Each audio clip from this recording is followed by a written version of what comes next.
Have you ever have you ever thought that there was something the creators of Chuck E. Cheese were hiding something from us all? Or have you ever found something to be off about the place? Even the creepy robotic mascots that danced on stage? I didn't until I found out the truth about Chuck E. Cheese. It all began on the first time I had ever visited a place.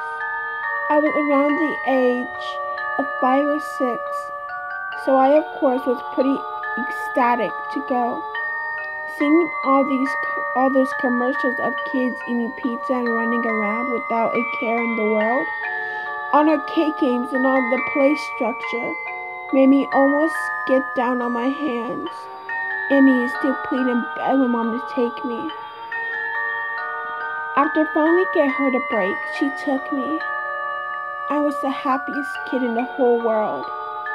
My mom drove me over just a few hours before evening, so maybe around 4:30 or so. I almost knocked over the woman at the door who gave you the little stamp on your hand. Running ahead of my mom and bursting the doors like a maniac child. Eventually, I was stamped and literally screeching as I ran around to all the games and play sets. After a bit, I stumbled on over to a game like a whack-a-mole but with sharks right by the staff-only room. One shark whacking minute later, I won the game. Before I could squeal in success and collect my tickets, my ears caught the sound of something very strange going on near the staff-only room. I could hear someone say, "Test number 15 on mutated rat results in angered behavior, such as throwing dust and scientists all at the wall." I then began to wonder what in the world they could be talking about. Maybe they were making a new game? Being so young, I had no idea at all what was actually going on in there. Being curious and feeling a bit interested, I pressed myself against the door and listened in as carefully as a 6-year-old could. I could hear them snapping at each other, things like, "What are you going to do with the beast? And get it away from me." A mumbled shout poured over whoever was in there and replied with a louder, "We can't just kill that thing. It's a beast version of our mascot." The talking stopped. I blinked for a second and pressed myself close on the door. I quickly realized that this was a very bad mistake as the door opened from my weight against it. I slipped in, going from leaning on the door to falling face flat on the ground of the staff room. Immediately, footsteps trampled over to me, hands grabbing at my arms. I was out like a light in a few seconds, and I still don't know what the hell they did to me. I woke up slowly, my eyes feeling heavy and my body feeling weak. It's some kind of interrogation room.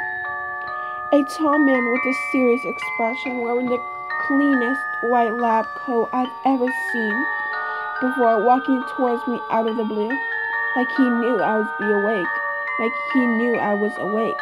His voice was deep, and it was scratchy for what I could tell when he began to speak. You know, don't you? You know," he says. I was a 6-year-old, half knocked out at Chuck E. Cheese, so I didn't know what they expect from me. I babbled for a second, letting my tongue function correctly. "What?" I replied dumbly, blinking hazily. He grabbed my arm, making the static feeling intensify somehow. He pulled me a bit, making me whine, though I quickly shut my toddler trap when a loud banging on the door echoed throughout the room. Naturally, me being so young and clueless, I screamed, thrashing around. The man let go of me, snapping at me to shut my mouth. Forgetting about almost everything, I thrashed around some more, slipping out of my chair. I kicked my legs, going into the corner of the room.